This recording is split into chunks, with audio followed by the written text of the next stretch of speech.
Hello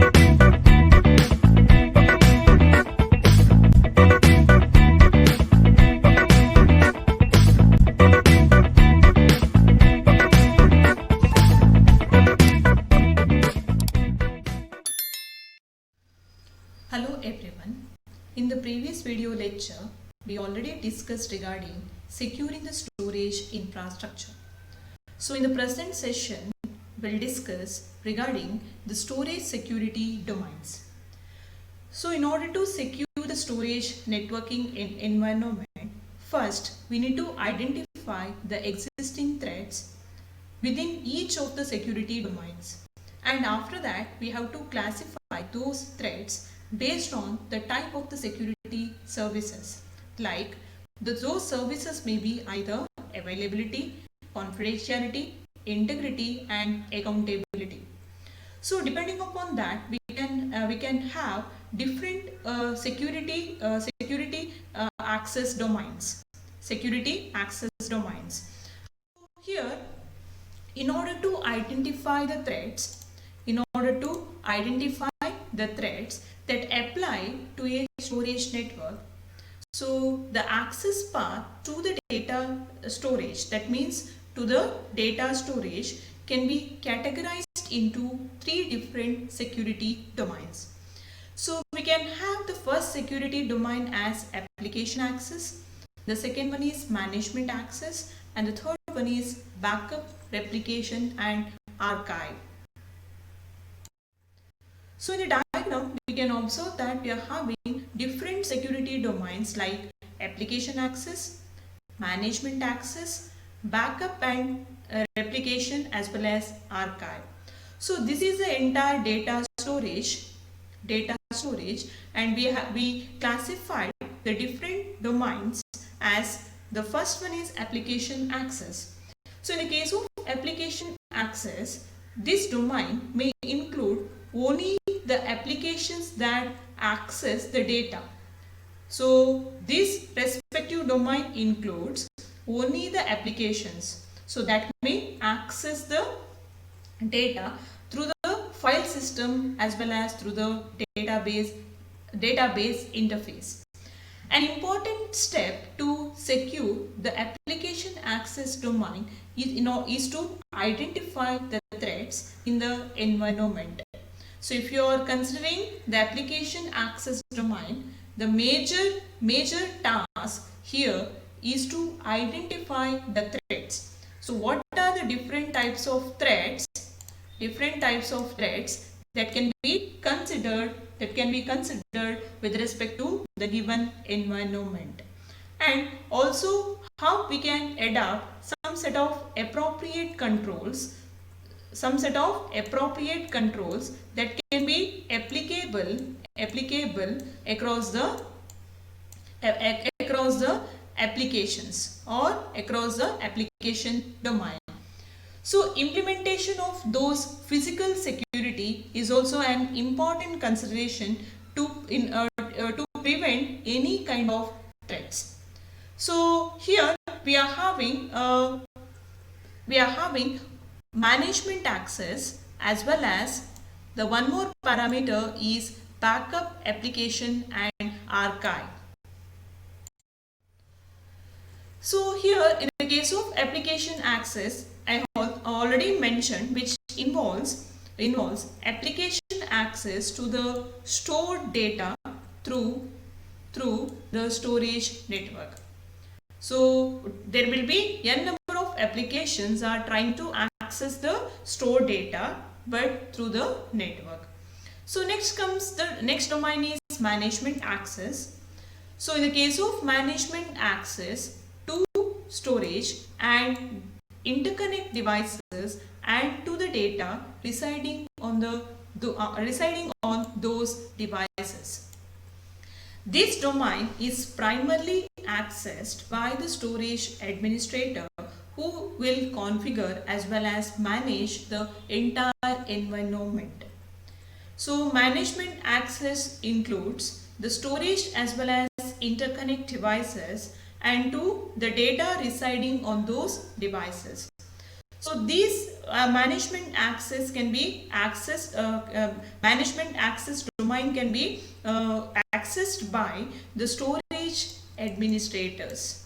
So the storage administrator can access the management access domain, and they can configure as well as manage the entire environment. The last domain is backup replication.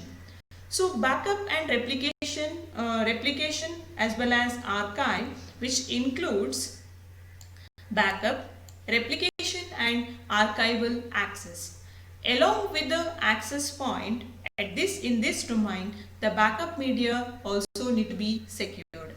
So whenever if you are considering if the data is backed up or else data is replicated or entire disk is replicated or archived, that instant not only we have to provide the security to the actual data, we also provide we also need to provide the security with respect to the backup media also. So these are the major three domains we can consider with respect to the storage security. So those are application access, management access, and the last one is backup, replication and archival. So next we'll consider securing the application access domain. So in the diagram we can observe that we are having host A. It can access all volumes. So it can access all V1s which is located within the storage array. All V1s, as well as here I can say that we are having one more host B. It can access all volume V2 within the storage array. So we can have one storage network between the host as well as the storage array. So these volumes are classified according to the access level, such as confidentiality as well as some set of restrictions and the public data. Some of the possible threats in this scenario may be either host A spoofing the identity of host B in order to access the host B's resources. So one more threat I can consider, that an unauthorized any unauthorized host can gain the access of host B. So one more case I can consider, that an unauthorized host gain access to the network. So either we consider the first is host A can access only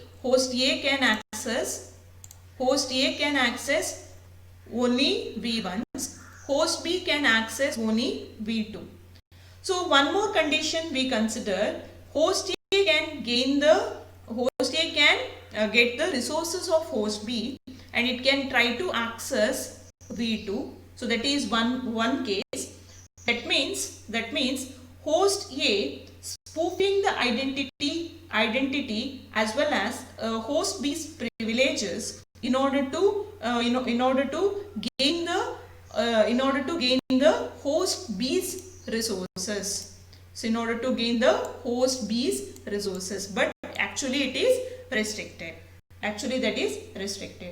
So another condition we can consider, that an unauthorized host, any one unauthorized host, so that unauthorized host can gain the access to the network. So it can gain the access through the network so that it can access the entire storage array. So also any form of media theft could also compromise the security. But here either host B or host A can get the identity of the other host and it can try to access the access the storage array, or else any unauthorized host can try to access the storage network so that it can access the storage area. Or else one more condition is, the last one is media theft. So that is media theft. So it is nothing but unauthorized access itself with respect to the storage area. So these are the different security threats can be considered in an application access domain. So next we'll take controlling user access to data. Access control services regulate user access to data. These services mitigate the threats of spoofing host identity and elevating host privileges. Both these threats affect data integrity as well as confidentiality. So in the case of access control services, so which is used in order to regulate the user data. Here the access control services, the threat may get the identity of the other host or authorized host, and it can try to access the data. So if any unauthorized host, so that is nothing but spoofing host, which uses the identity of other authorized host so that it can get all the privileges of that authorized host. So in this case, it may affect the data integrity as well as the confidentiality of the data. So the secrecy of data will be lost as well as the data integrity is also will be lost. So the access control mechanism used in the application access domain are user and the host authentication and authorization, that means administrative control. So in the case of network attached storage, devices supports the creation of access control list that regulate the user access to the specific files. So in the case of NAS system, will be using some set of files so within the storage. So here in the case of NAS system, the devices supports the creation of some list, that is access control list, and these access control list which will regulate the users to access the specific files so that we can maintain the data integrity as well as confidentiality. Also we can avoid the spoofing host in order to get the identification of authorized host. Zoning. Zoning is used in order to segment user traffic between target as well as an initiator device. I can say that zoning is nothing but fabric-based service.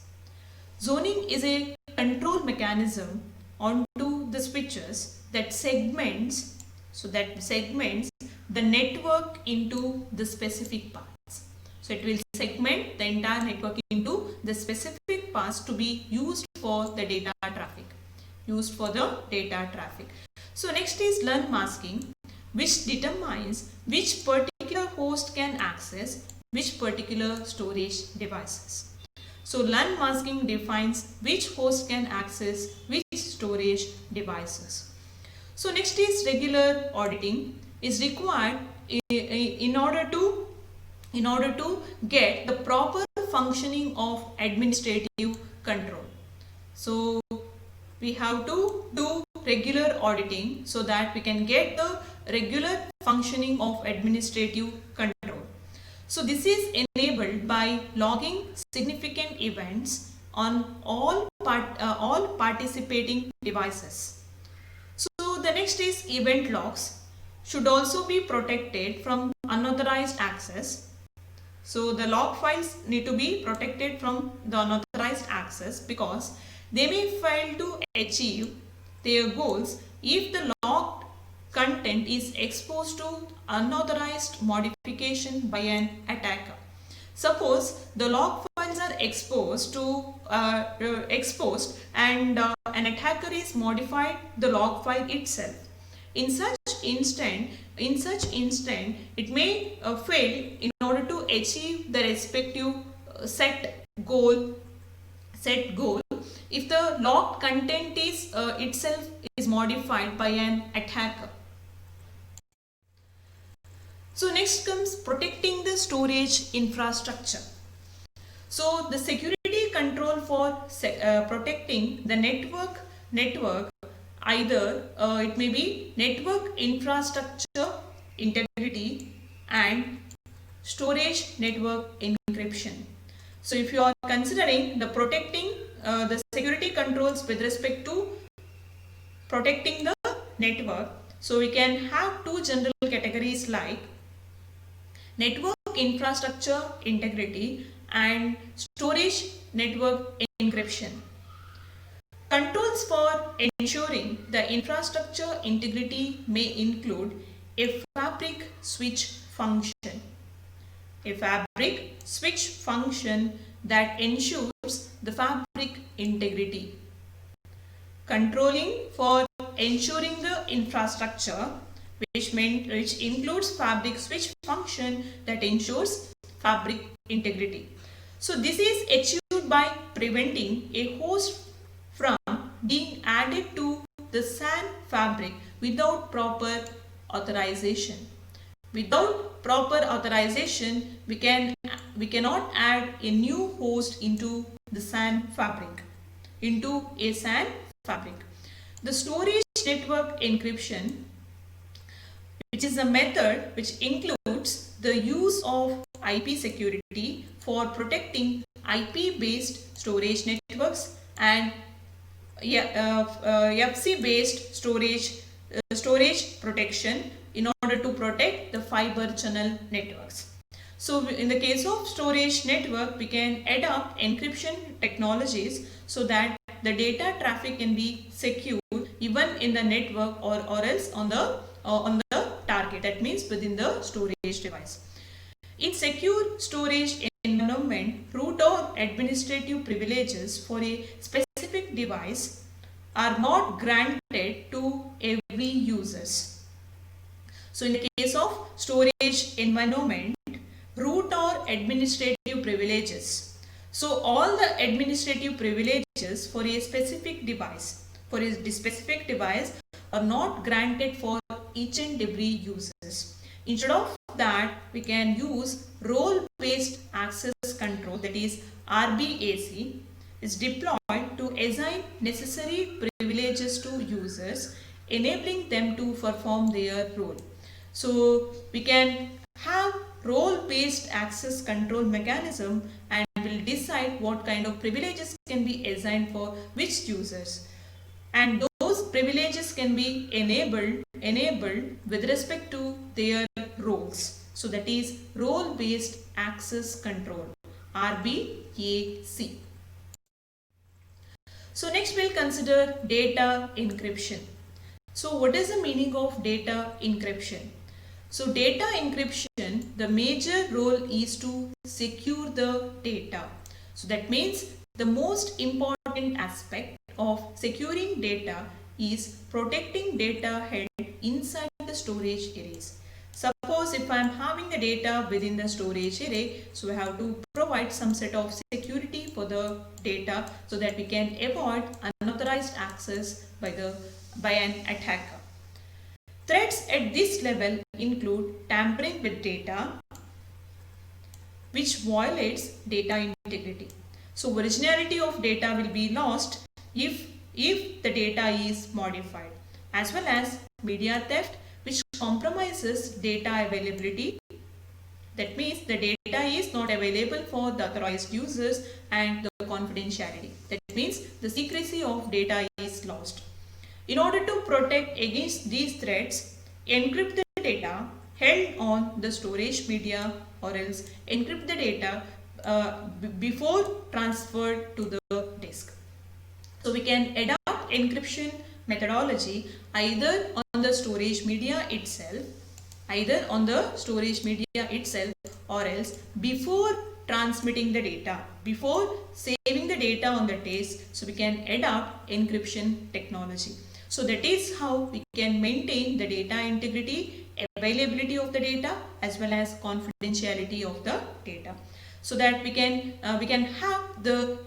maintain the security so that the data can be protected against any kind of attacks either on the storage media or else whenever the data is transferred through the disk.